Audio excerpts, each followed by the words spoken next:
Saudara, pada kali ini kita masuk dalam suatu renungan, namun sebelum renungan dulu, ngopi.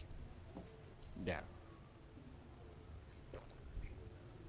Dan saya juga percaya, saudara di rumah ngopi bersama. Nah, yang saat ini dibahas adalah kisah keluarga pertama setelah dosa masuk ke dunia. Dan bukti nyata bahwa dosa merusak hubungan manusia, bahkan antara saudara kandung. Nah, kita hati-hati tentang dosa. Kita hati-hati dengan iri hati. Kita hati-hati dengan kebencian. Saudara kandung sendiri bisa jadi korban karena kita memelihara dosa. Nah, dalam hal ini kita berbicara masalah persembahan yang berkenan kepada Allah.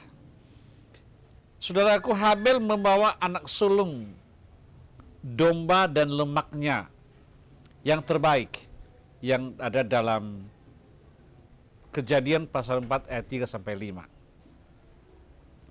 Kemudian abangnya Kain mempersembahkan hasil tanah tidak jelas kualitasnya.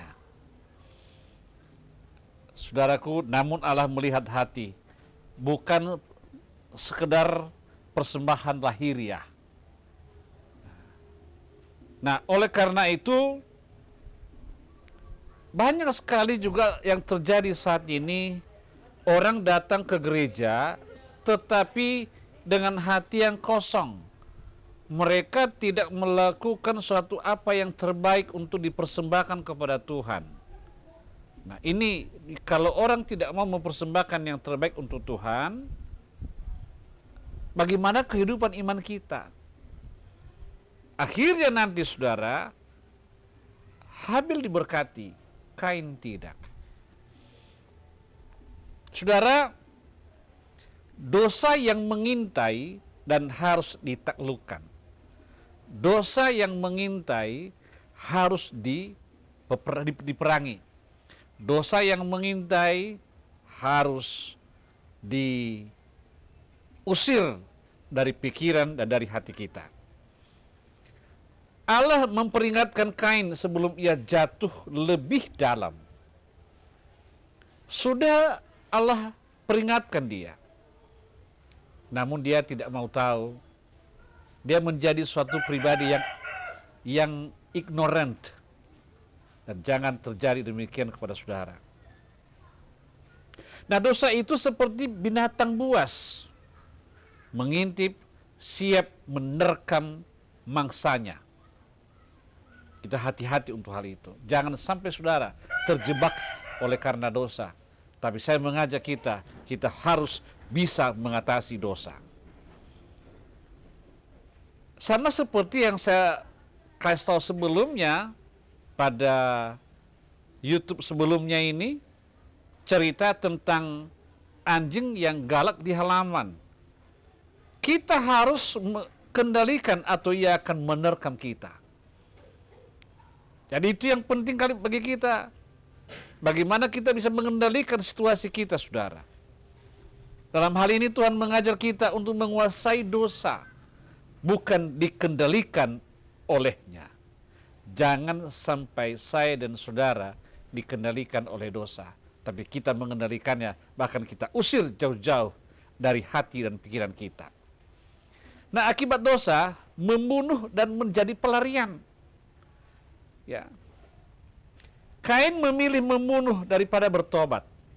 Dan ini yang paling parah sekali. Kemudian akibat daripada itu, ya, tanah yang didiami Kain menjadi tanah yang terkutuk, yang tidak menghasilkan bahan makanan.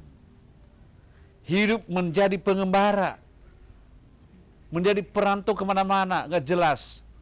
Cari sana, cari sini, nggak dapat apa-apa. Kenapa? Karena persembahannya itu persembahan asal-asal, tidak dari hati.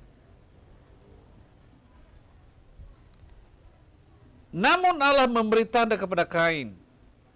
Tuhan selalu melindungi. Jangan khawatir, saudara. Tuhan selalu melindungimu. Kasih Allah tidak sepenuhnya meninggalkan manusia berdosa. Tidak.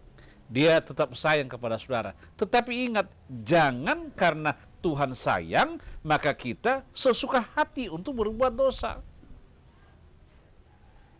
Oleh karena itu, saya mengajak kita belajar dari kisah Kain dan Habel. Pentingnya membangun hubungan pribadi dengan Allah berdasarkan iman, bukan ritual kosong. Kebanyakan orang pergi beribadah ke gereja hanya untuk menghadiri acara ritual. Hubungannya dengan Tuhan tidak terjalin. Kenapa? Karena dia hanya datang, asal datang ke beribadah. Oleh karena itu, waspada terhadap dosa kecil dalam hati. Itu bisa berkembang menjadi kejahatan besar. Saudara, saya kasih perumpamaan. Sebuah kapal. Kalau ada lubang kecil, dan lubang kecil itu akan membuat kapal itu tenggelam karena masuk air ke dalam.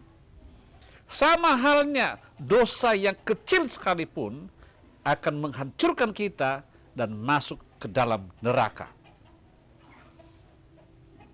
Percaya bahwa Allah selalu menyediakan jalan pengampunan dan perlindungan. Tuhan sayang bagi saya dan bagi saudara. Saya mengajak saudara kembali kepada Tuhan. Terima kasih. Tuhan Yesus memberkati kita semua. Salam.